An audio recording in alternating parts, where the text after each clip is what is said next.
మనం మాట్లాడేది, మనం చేసేటువంటి ప్రతి కార్యక్రమం how it will be useful to the society.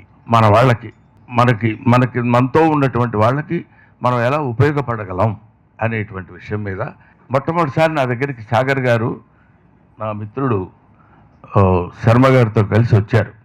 వచ్చి మేము ఇట్లా యాప్ తయారు చేస్తున్నామండి అని నాకు చెప్పారు. అది బహుశా 2-3 సంవత్సరాలు అవుతుందండి. అనవసరమైన వాటికి బోళ్ళంత డబ్బులు తగలేయడం కంటే 500 రూపాయలు మన జీవితంలో తగలేయలేమా? నాకు కూడా అందరికీ అర్థమయ్యే విధంగా మమ్మల్ని దీవించి మా తర్వాతి తరం వాళ్ళకు కూడా తెలుగు భాష మీద, తెలుగు భాష యొక్క పట్టు మీద సౌందర్యాన్ని నెరవేర్చాలి, తెలియపరచాలని, రామాయణ భారత భాగవతాలు తెలుసుకోవాలని, అందులో ఉన్నటువంటి మాధుర్యాన్ని తెలుసుకోవాలని, కావలసినటువంటి విషయాల్ని సమగ్రంగా కాకపోయినా సంక్షిప్తంగా అయినా సరే తెలుసుకుని వాళ్ళ యొక్క జీవన విధానాన్ని కొనసాగించాలని మనస్ఫూర్తిగా నేను కోరుకుంటున్నాను. ఇలాంటి వాటిలోకి మన పిల్లల్ని ప్రవేశపెట్టగలిగితే తప్పకుండా ప్రయోజకులు అవుతారు.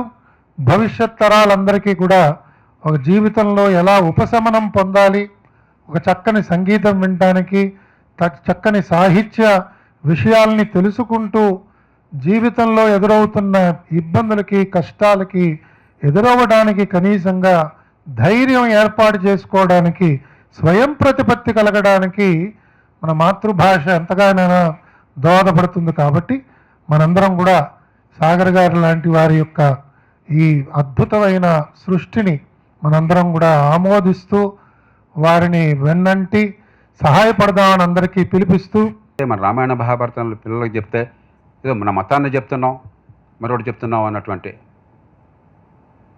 పొరపాటు భావంతో ఉన్నారు. సినిమాకి 500 ఖర్చు పెట్టేది ఓ సంవత్సర కాలం భాష నేర్చుకోవడం కోసం 500 ఖర్చు పెట్టలేమా? అంత కష్టంగా ఉన్నాం మనం.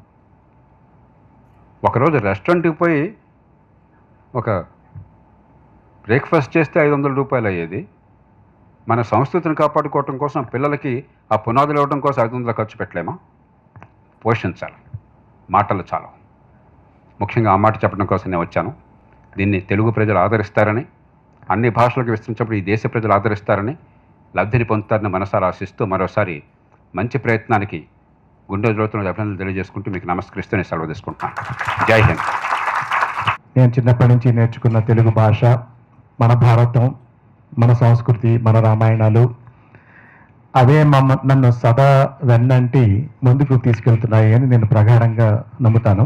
మన వంతు మనం ఏం చేయగలం అన్న థాట్ తోటే 2022లో నుంచి ఉద్భవించింది ఈ లిపి ఇంక్ అనే కంపెనీ.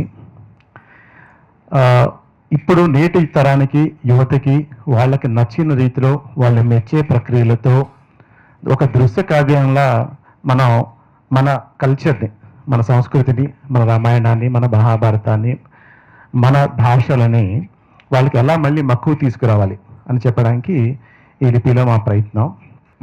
మానవుడుగా జీవించగలిగిన దివ్య విధానం కావాలి అంటే రామాయణాన్ని చదవాలి.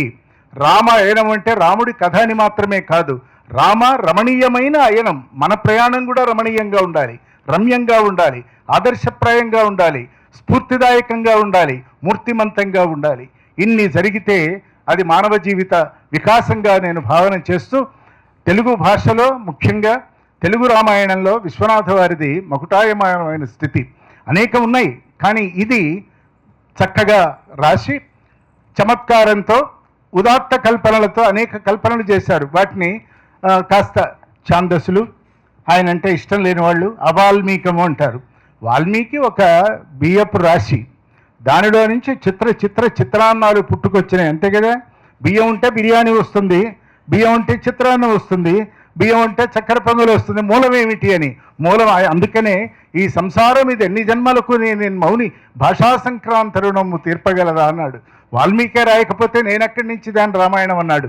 కాబట్టి ఒక వినయము, విద్య, ఒక గరిమ, ఒక శక్తి, ఒక భావన, శబల, ఇవన్నీ కూడా రావాలంటే రామాయణం చదవాలి. ఆయన హృదయం అంతా కూడా భారతదేశం మీద, భారతీయమైన ఇతిహాసాల మీద, పురాణాల మీద, చరిత్రల మీద, ఆ పాత్రల మీద ఉంది.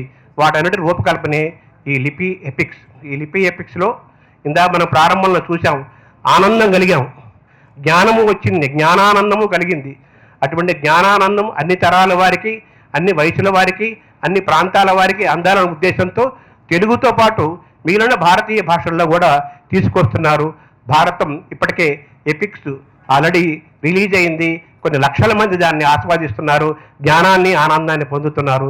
ఈరోజు రామాయణం మనకు అందుబాటులోకి వచ్చింది. లిపి యాప్ని నా ఫోన్లో డౌన్లోడ్ చేయించారు. కానీ 2-3 రోజులు ఆడిన తర్వాత నాకు తెలిసింది, నాకేం పెద్దగా తెలీదు, ఇందులో చాలా ఎక్కువ విషయం ఉందని అర్థమైంది. ఒక 15 రోజుల పాటు మహాభారతం లిపి యాప్ని వాడాక నాలో చేంజ్ నాకు చాలా కనపడిందండి.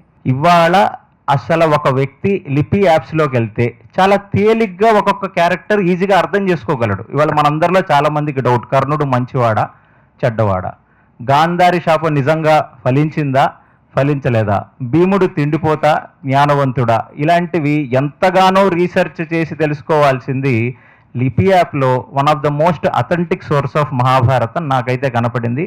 నేను చాలా చాలా లెవెల్స్లో దాన్ని స్క్రూటినైజ్ చేసి వ్యాలిడేట్ చేశాను and I'm highly impressed with this research. So రాబోయే తరాలకి next generation I feel there is a bright age.